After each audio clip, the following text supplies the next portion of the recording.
In the suburbs, the Carter mansion stood as a symbol of wealth and power, its grand columns and manicured gardens reflecting the success of Emily Carter, a 32-year-old fashion entrepreneur. Inside, Emily moved gracefully, preparing for a charity gala, her focus on guest lists and donations. Yet beneath the mansion's opulent surface, tension simmered. Emily's husband, Richard, once a confident businessman, had become desperate. At 40, his gambling and bad investments left him drowning in debt. That afternoon, Sophie Miller, the family's 22-year-old maid, was cleaning the study. New to the household, Sophie was practical and hardworking, using her modest income to support her mother after a difficult divorce. While cleaning, Sophie overheard Richard's voice from the other room. His words stopped her cold. "She won't suspect a thing," he murmured into the phone, speaking to another woman. This wasn't the first time Sophie had encountered Richard's indiscretions. He had cornered her before, attempting to charm her with his unsettling confidence. She had always refused, but now her unease turned to anger. Sophie wrestled with whether to tell Emily. The thought of confronting Richard was terrifying, yet remaining silent felt wrong. As Emily adjusted her evening gown down the hall, Sophie stood frozen, holding on to a secret that threatened to unravel the carefully constructed life of the Carter family. Tensions in the Carter mansion thickened over the next several days. Sophie couldn't forget what she'd overheard in Richard's study. She watched him more closely. Every time he lounged by the private pool or sipped bourbon in the den, she noticed the furtive phone calls and discreet messages. The more she observed, the clearer it became that he was hiding something far more serious than a simple affair. One afternoon, while Emily was out meeting a client, Sophie resumed her cleaning in the study. As she dusted the shelves and straightened the desk, Richard's voice once again broke the silence. This time it carried a sharp, urgent tone. "I need those documents by Friday," Richard snapped into the phone. Sophie froze, her hand still gripping a brass bookend. "No. She won't suspect anything. Once I have control, the divorce will be swift.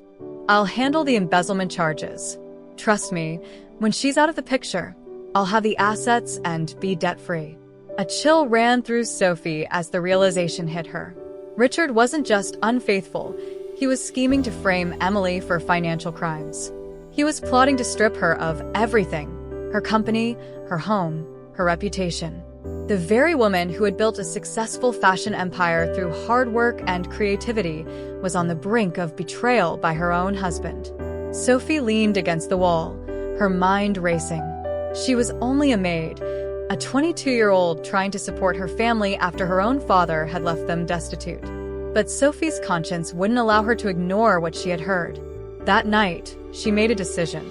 With what little savings she had, she purchased a cheap hidden camera and voice recorder, determined to gather evidence. Over the next few weeks, Sophie turned into a covert investigator. She placed the voice recorder under the desk, hiding the camera on the bookshelf to capture Richard's movements and conversations. Each night, she retrieved the devices and reviewed the evidence. As she watched Richard boast to his lawyer about fabricating documents and meeting his mistress, her fears solidified into certainty. The footage was damning, and she stored it all on a USB drive, keeping it hidden. Despite the risk, Sophie pressed on.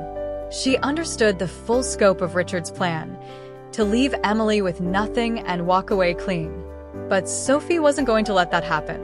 She wasn't just a maid anymore. She was Emily's unseen ally, silently fighting to ensure justice would prevail. The weeks of secret recordings and covert operations had taken their toll on Sophie. She moved through the mansion with a tense energy, her focus entirely on protecting Emily. She knew it was only a matter of time before Richard made his move. Her suspicions were confirmed one afternoon when Emily returned home from a business meeting, her usual poise replaced by confusion and shock. "Sophie," Emily called, her voice trembling. "I don't understand. I've just been served divorce papers." And she hesitated, her eyes darting to the floor. "There's a lawsuit accusing me of embezzling funds from my own company." Sophie's chest tightened. This was it, the moment she had feared and prepared for. She took a deep breath, steadying herself. "Mrs. Carter," she said carefully, "There's something I need to show you." Emily's confusion turned to wary curiosity. Sophie led her to the privacy of the small maid's quarters, where she retrieved the USB drive. She explained everything: Richard's scheming, the recordings, the hidden camera. At first, Emily looked disbelieving, her polished veneer cracking as she listened to Sophie's earnest words. But when Sophie played the first recording, Richard's voice coldly outlining his plan, Emily's expression changed. I can't believe this," Emily whispered, her voice shaking. "Why would he do this to me? Why would he?" She trailed off, tears threatening to spill. Sophie hesitated, then placed a comforting hand on Emily's arm. "He wanted to pay off his debts," Sophie said softly. "And he was willing to sacrifice you to do it. But you don't have to face this alone. I'll help you fight this." Emily straightened, her jaw tightening as a new resolve set in. "No," she said firmly. "We'll fight this together." Over the next several days, Emily's legal team worked tirelessly. With Sophie's recordings and video evidence in hand, they crafted a compelling case that exposed Richard's deceit. When the court date arrived, the grand courtroom was packed with reporters, lawyers, and curious onlookers. Emily sat at the plaintiff's table, dressed in a sleek black suit, her head held high. Sophie sat a few rows back, her hands clasped tightly in her lap. The trial was dramatic. Richard's lawyer tried to dismiss the evidence, claiming it was fabricated. But each time he did, Emily's team played another recording, displayed another piece of footage. The truth was undeniable. Sophie watched as Richard's arrogant demeanor faded, replaced by a desperate, cornered look. When the verdict came, the judge's voice was firm and clear. Emily retained full ownership of her business and personal assets. The embezzlement accusations were proven false, and the court ordered Richard to pay Emily's legal fees. In the blink of an eye, Richard's carefully plotted scheme crumbled. In the aftermath of the trial, Emily sought out Sophie. They stood in the mansion's sunlit garden, the air fresh with the scent of blooming roses. Emily's eyes were bright with gratitude. "You saved me, Sophie. You didn't have to, but you did." "Why?" Sophie hesitated, her gaze falling to the perfectly manicured grass. "Because I've seen this kind of betrayal before," she said quietly. "I couldn't let it happen to you." Emily reached out, taking Sophie's hands in hers. "Thank you," she said, her voice filled with emotion. "I don't know how I'll ever repay you." "You don't have to," Sophie replied, a small smile touching her lips. "Just be happy. That's all I want." And in that moment, standing in the golden afternoon light, something shifted between them. An unspoken connection, a shared understanding, a bond that would only deepen with time. The weeks following the trial were a whirlwind for Emily. News of her courtroom victory dominated the fashion world, her resilience earning both admiration and respect. She threw herself into her work, determined to rebuild her brand and move forward. Yet, every now and then, when the mansion grew quiet, she found herself thinking about Sophie, her courage, her kindness, and the way she had fought so fiercely for justice. One evening, Emily invited Sophie to join her in the private study. It was a gesture that surprised them both. The room, once a place of secrets and schemes, now felt warm and safe under the glow of a crackling fire. Sophie sat hesitantly on the edge of a plush armchair, her hands folded tightly in her lap, while Emily poured 2 glasses of wine. "I realized something," Emily said as she handed Sophie a glass.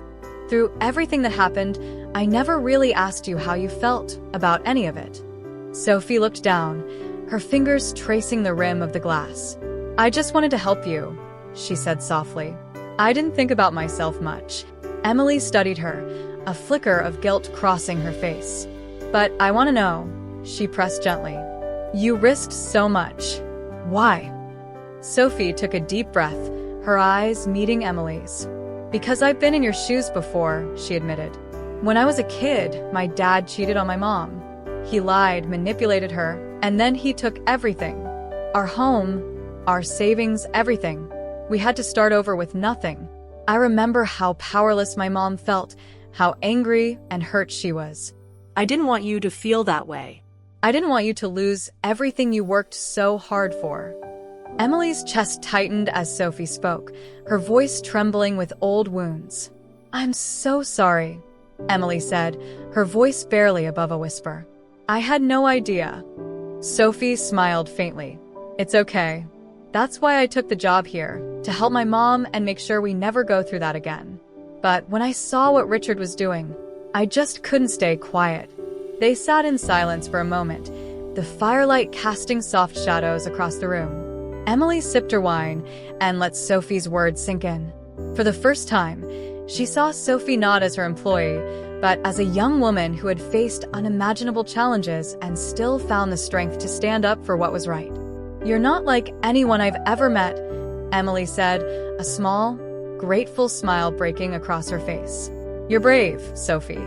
You're stronger than you know." Sophie blushed, shaking her head. "I just did what anyone would do." "No," Emily said firmly. "You did what no one else would, and I'll never forget that." For the first time in weeks, Emily felt a weight lift from her shoulders. She reached out and placed her hand over Sophie's. The touch was brief, but it carried more meaning than words ever could. They weren't just mistress and maid anymore. They were two women who understood each other's pain, two women who had found strength in their shared experience. Months had passed since Emily's victory in court and the transformation of the Carter mansion into a home defined not by secrets, but by genuine care and trust. The once oppressive weight that hung over the estate was now replaced by laughter and light. Emily's company was flourishing once more, but it was her personal life that had undergone the most profound change. Sophie, no longer simply the maid, had become Emily's partner in every sense of the word. They worked side by side on the charitable events Emily was known for, their evenings spent not in lonely contemplation but in shared meals and quiet conversations. The sprawling mansion, which had once felt so empty despite its size, now felt like a home. One bright afternoon, as the first hints of autumn colored the trees, Emily decided to host another charity gala. It was more than just an event, it was a statement. She and Sophie planned every detail together, from the floral arrangements to the menu. Sophie suggested new initiatives for the foundation, ideas that Emily eagerly embraced. Their teamwork was seamless, their bond clear to anyone who cared to look. The night of the gala arrived, and the mansion sparkled under the glow of string lights. Guests mingled in the garden, glasses of champagne in hand, as a live band played softly in the background. Emily, resplendent in an emerald gown, stood at the center of it all. Sophie was by her side, her hand lightly brushing Emily's arm as they greeted guests. At one point during the evening, Emily led Sophie to the edge of the lake. The party hummed softly behind them, but there, under the stars, it was just the two of them. Emily took Sophie's hands in her own. "I don't think I've ever been this happy," Emily said, her voice warm and steady. "And it's all because of you." Sophie smiled, her eyes shining. "You've given me a life I never thought I'd have. I never imagined I'd find someone who sees me the way you do." They stood in silence for a moment, the water gently lapping at the shore. Then Emily leaned in and kissed Sophie, a kiss that held not only love, but gratitude, promise, and hope for the future. When they finally pulled apart, Emily took a deep breath and said, "I want to share this life with you. Fully, openly. Will you stay with me, Sophie? Not as a maid, not as someone working for me, but as my partner?" Sophie's smile widened. "I already have," she whispered. As they walked back to the gala, hand in hand, the music swelled and the lights twinkled like stars. Guests turned to see them approach, their connection undeniable. The two women stood together at the head of the party, their love as radiant as the glow of the chandeliers. And as the evening wore on, as laughter filled the mansion and the first leaves of autumn drifted onto the grass, one thing was clear. Emily and Sophie weren't just starting a new chapter. They were writing a whole new story, one that neither betrayal nor loss could ever take away. Support us by subscribing to the channel. Which moment of the kiss resonated with you the most? Or was there another part of the story that touched your heart? Share your thoughts with everyone in the comments. We'd love to hear your feelings. Support us by subscribing to the channel. Which moment of the kiss resonated with you the most? Or was there another part of the story that touched your heart? Share your thoughts with everyone in the comments. We'd love to hear your feelings.